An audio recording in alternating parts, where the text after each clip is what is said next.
ஆண்டவருடைய நாமத்திற்கு மகிமையானோம். இந்த ஆராதனை காரணமாக நாம் யாரும் 14வது ஞானப்பாட்டி முதல் 3 கவிகளை பாடுவோம். ஞானப்பாட்டியில் 14 முதல் 3 கவிகள். வாசல்களை உயர்த்துங்கள், மகா கர்த்தாவை வாழ்த்துங்கள், ராஜாதி ராஜா வருவார், பெரிய தெய்வம் நீதான்.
தெரிந்து கொள்ளப்பட்ட சங்கீதம் 139 1 முதல் 12 வாக்கியங்கள். சங்கீதம் 139 1 முதல் 12 வாக்கியங்கள்.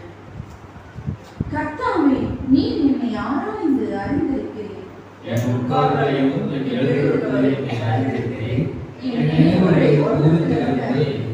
நான் நடந்தாலும் படுத்திருந்தாலும் என்னை சூழ்ந்திருக்கிறேன்.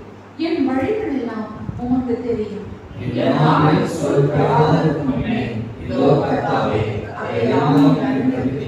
முற்புறத்திலும் பிற்புறத்திலும் நீர் என்னை நிறுத்தி உமது கரத்தை எங்கும் வைக்கிறேன்.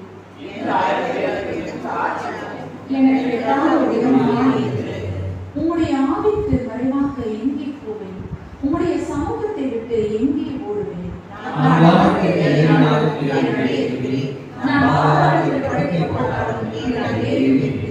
நான் விடிய காலத்து செட்டிகளை எடுத்து சமுத்திரத்தின் கடையாந்தரங்களிலே போய் தங்கினாலும்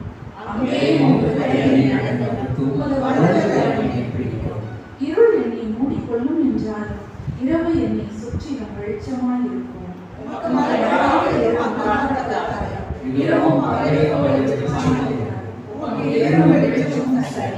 பிதாவுக்கும் குமாரனுக்கும் பரிசுத்த ஆவியானவருக்கும் மகிமை உண்டாவதாக.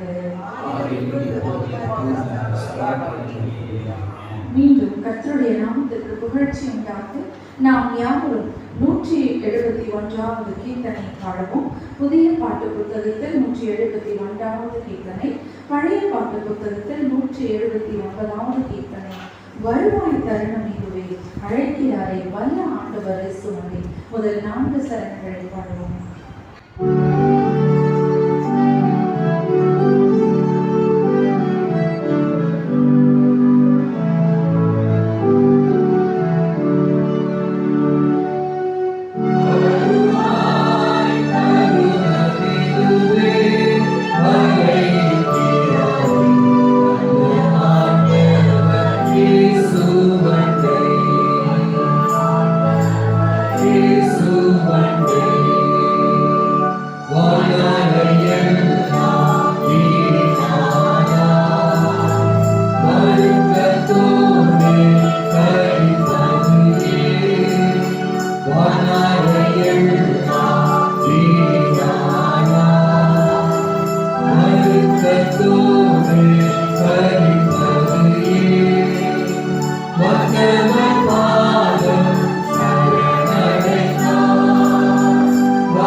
புத்தகத்தில் பக்கம் 37.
நல்ல தகப்பன் தன் பிள்ளைகளுக்கு இறங்குவது போல கர்த்தர் தமக்கு பயந்தவர்களுக்கு இறங்குகிறார். அவருடைய திருப்பெயரை கீர்த்தனை 233 வழியாக புகழ்ந்து துதிப்போம். பாருங்கள்.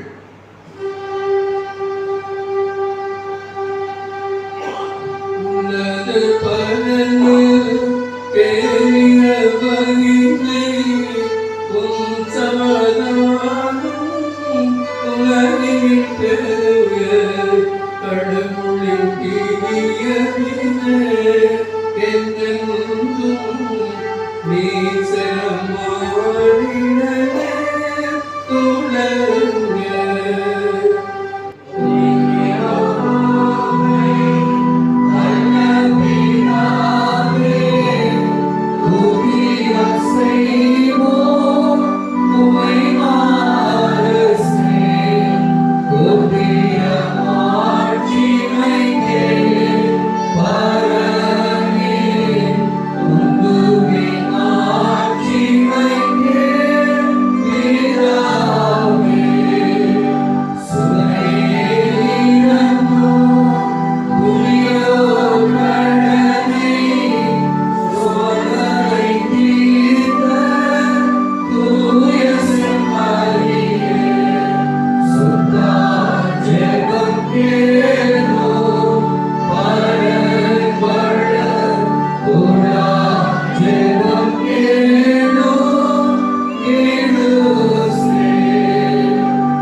சர்வ அதிகாரம் வல்லமையுடைய கடவுளே, நலமானவை எல்லாவற்றிற்கும் உற்சாகவரே, உமது நாமத்தை பற்றி மக்களையும் எழுதியத்தில் நிலைநாட்டி மெய்யையும் பக்தியையும் இடத்தில் பெருக பண்ணும் நலமானவற்றை நீர் இடத்தில் வளர்த்து நீர் வளர்த்ததை முடிய ஒழிப்புள்ள பேர் எங்களிடம் நிறைவேறி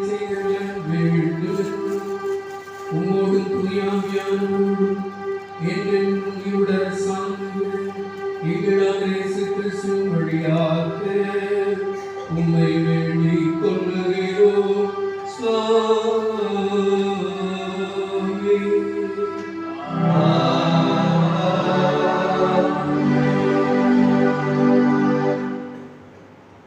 அலுவலர்கள் இன்று நாளுக்குரிய திருமுறை பாடல்கள் வாசிக்க கேட்போம். முதலாவது திருமுறை பாடல் ஆதியாகம புஸ்தகம் 25ஆம் அதிகாரம் வசனங்கள் 7 தொடங்கி 10 முடிய உள்ள கர்த்தருடைய வார்த்தையை வாசிக்க கவனமாக கேட்போம்.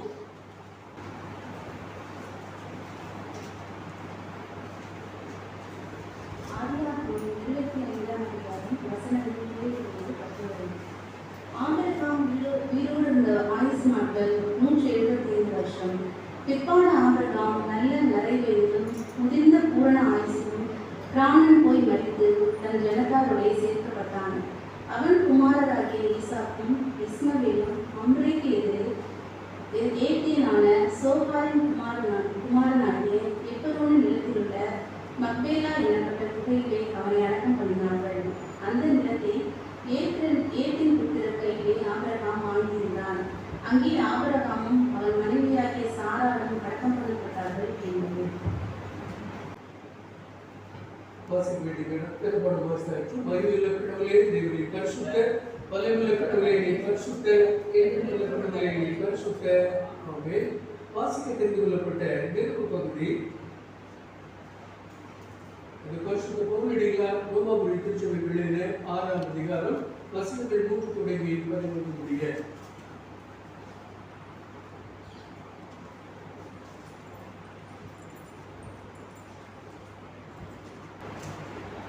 ரோமர் 6ஆம் அதிகாரம் 3 முதல் 11 முடிய. கிறிஸ்து இயேசுவுக்குள்ளாக ஞானஸ்நானம் பெற்ற நாம் அனைவரும் அவருடைய மரணத்துக்குள்ளாக ஞானஸ்நானம் பெற்றதை அறியாமல் இருக்கிறீர்களா? மேலும் பிதாவின் மகிமையினாலே கிறிஸ்து மரித்தோரிலிருந்து எழுப்பப்பட்டது போல நாமும் புதிதான ஜீவன் உள்ளவர்களாய் நடந்து கொள்ளும்படிக்கு அவருடைய மரணத்திற்குள்ளாகும் ஞானஸ்நானத்தினாலே கிறிஸ்துவுடனே கூட அடக்கம் பண்ணப்பட்டோம். ஆதலால் அவருடைய மரணத்தின் சாயலில் நாம் இணைக்கப்பட்டவர்களானால் நாம் உயிர்த்தெழுதலின் சாயலிலும் இணைக்கப்பட்டிருப்போம். நாம் இனி பாவத்துக்கு ஊழியம் செய்யாதபடிக்கு பாவ சரீரம் ஒழிந்து போகும் பொருட்டாக நம்முடைய பழைய மனுஷன் அவரோடு கூட சிலுவையில் அறையப்பட்டது என்று அறிந்திருக்கிறோம். மரித்தவன் பாவத்துக்கு நீங்கி விடுதலையாக்கப்பட்டிருக்கிறானே. ஆகையால் கிறிஸ்துவுடனே கூட நாம் மரித்தோமானால் அவருடனே கூட பிழைத்தும் இருப்போம் என்று நம்புகிறோம். மரித்தோரிலிருந்து எடுத்த கிறிஸ்து இனி மரிப்பதில்லை என்று அறிந்திருக்கிறோம். மரணம் இனி அவரை ஆண்டு கொள்வதில்லை. அவர் மரித்தது பாவத்திற்கு ஒரே தரம் மரித்தார். அவர் பிழைத்திருக்கிறது தேவனுக்கு பிழைத்திருக்கிறார். அப்படியே நீங்களும் உங்களை பாவத்திற்கு மரித்தவர்களாகவும் நம்முடைய கர்த்தராகிய இயேசு கிறிஸ்துவுக்கு தேவனுக்கு என்று பிழைத்திருக்கிறவர்களாகவும் எண்ணிக்கொள்ளுங்கள். நாம் நித்திய ஜீவனை அடையும்படி ஆண்டவர் தாமே இந்த திருவார்த்தைகளை நம்முடைய இருதயங்களில் நிலைத்திருக்க செய்வாராக. ஆமென்.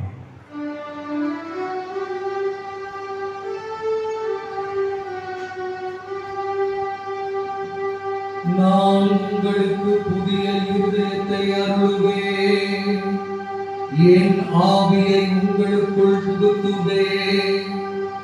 என் நியமங்களை கடைபிடிக்கவும் என் நீதி நெறிகளை கவனமாய் செயல்படுத்தவும் செய்வேன் என்று கர்த்தர் சொல்லுகின்றார்.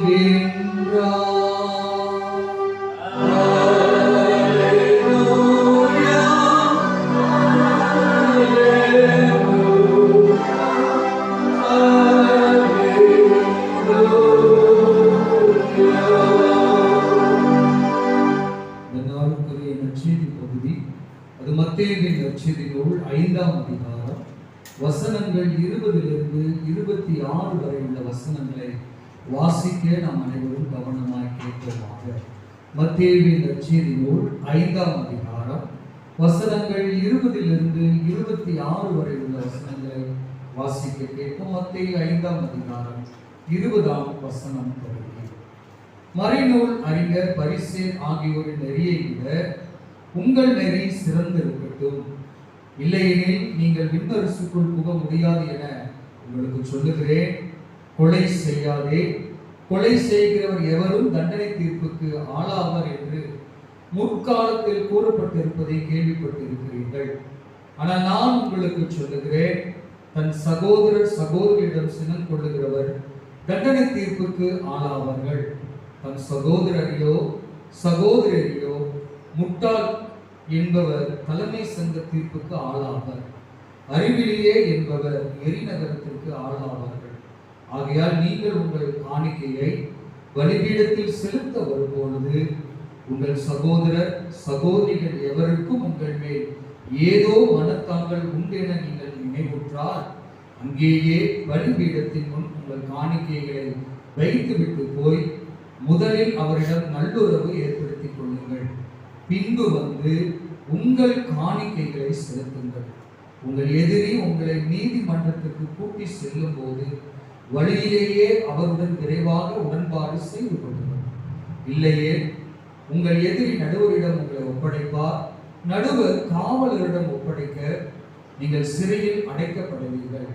கடைசி காசு வரை திருப்ப செலுத்தாமல் அங்கிருந்து வெளியேற மாற்றீர்கள் என உங்களுக்கு உறுதியாக சொல்லுகிறேன் என்றார் என்பது.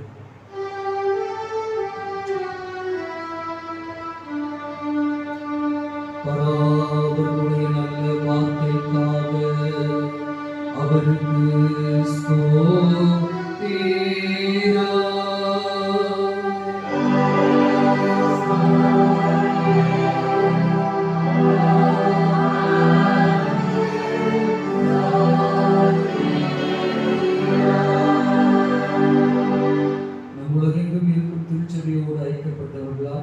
நம்முடைய விசுவாச பிரமாணத்தை பரிசுத்த அப்போஸ்தல விசுவாச பிரமாணத்தின் மூலம் பயபக்தியோடு அறிக்கை செய்வோம்.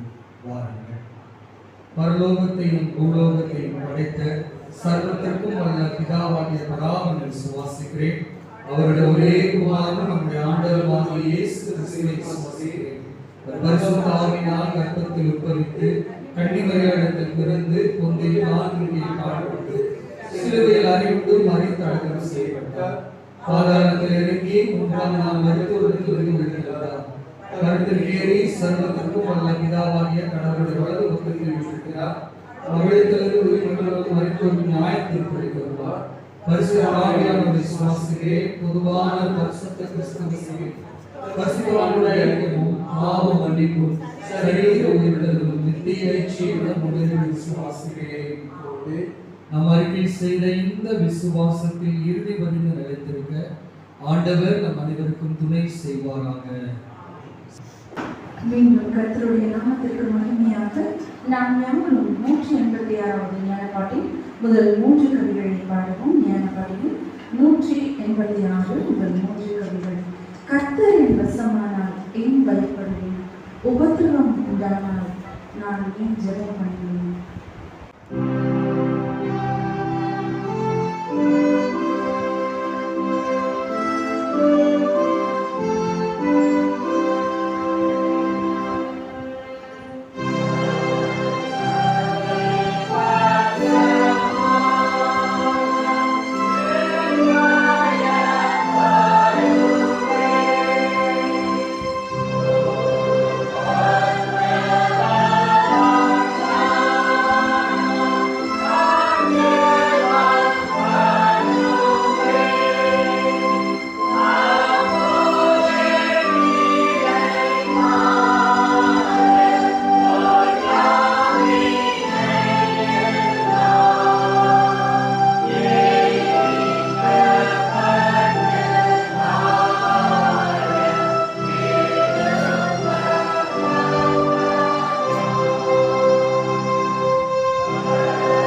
மகா அதிசயங்களை செய்தனை பூர்வித்து உபத்திரவத்தின் வாதத்தை இரக்கமாய் கழித்து ரட்சிக்கிற தயாபரர் என்கிற 287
பாடலை என்னுடைய தனிப்பட்ட வாழ்விலே, சமூக வாழ்விலே, என்னுடைய குடும்ப வாழ்விலே ஒரு பெரிய மாற்றத்தை ஏற்படுத்துகிறதாக கர்த்தர் செய்ய மாட்டேன். உமது கருத்திலே தாழ்த்தி நாங்கள் ஒப்புக்கொடுக்கிறோம். கிறிஸ்து வழியாக ஜெபம் கேளும் நல்ல பிதாவே. கர்த்தர் கற்றுக் கொடுத்த ஜெபத்தை நாம் எடுப்போம். பரமண்டலங்களில் இருக்கிற பிதாவே, நாமம் பரிசுத்தப்படுவதாக, உம்முடைய ராஜ்யம் வருவதாக, உம்முடைய சித்தம் நம்மிடத்திலே சேர்க்கிறது ஒரு பூமியிலே சேர்க்கிறதாக. அன்றைய வாழ்க்கை எடுத்தாலும் நீங்கள் ஒரே பண்ணி என்னை சோதனைகளை சிப்படாமல் தீவிர ராஜ்யம் வருவதை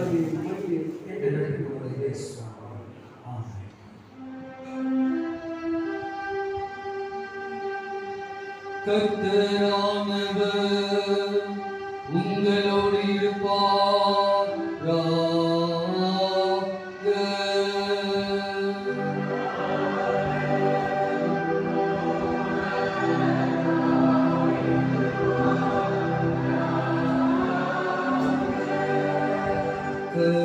கர்த்தரானவர் உன்னை ஆசீர்வதித்து உன்னை காப்பாராக.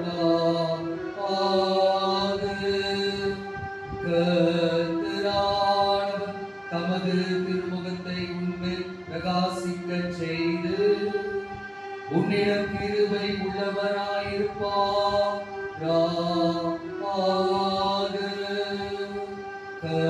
கர்த்தரானவர் தமது திருமுகத்தை உனக்கு பிரசன்னமாக்கி உனக்கு சமாதானம்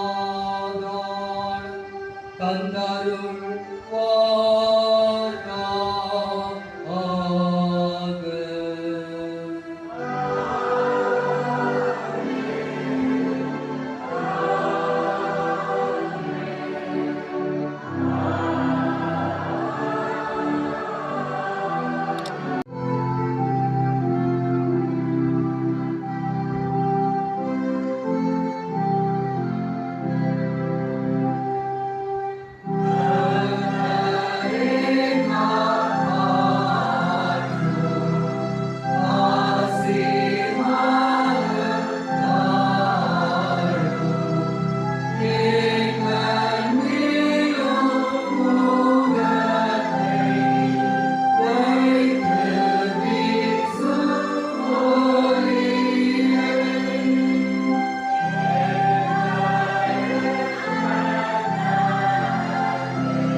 சமாதானத்தோடு போ. உன் விண்ணப்பத்தை நான் கேட்டேன். நான் உன்னோடு இருக்கிறேன். உன் வீட்டில் இருக்கிற நான் உங்களுக்கு கற்றுக் கொடுத்த சிறு பிள்ளையை போல ஏற்றுக்கொள்ளுங்கள். சிறு பிள்ளையை போல நடந்து கொள்ளுங்கள். சிறு பிள்ளையை போல மன்னியுங்கள். கர்த்தர் நம்மோடு நம் குடும்பத்தோடு நம் கையிட்டு செய்கிற வேலையோடு கூட 7 மாதங்கள் நடத்தினது. புதிய மாதத்தின் கிருபையாய் நிறைவாய் ஆசீர்வதித்து காப்பாராக. ஆமென். என் ஆத்துமாவே கர்த்தரை ஸ்தோத்திரி. என் முழு உள்ளமே பரிசுத்த நாமத்தை ஸ்தோத்திரி. என் ஆத்துமாவே கர்த்தரை ஸ்தோத்திரி. கர்த்தர் செய்த சகல உபகாரங்களை மறவாதே. ஆமென். ஆமென். சுவாமி கிருபையாய், கிறிஸ்துவே கிருபையாய், சுவாமி கிருபையாய். ஆமென். ஸ்தோத்திரம். கர்த்தர் நம்மை ஆசீர்வதிப்பார்.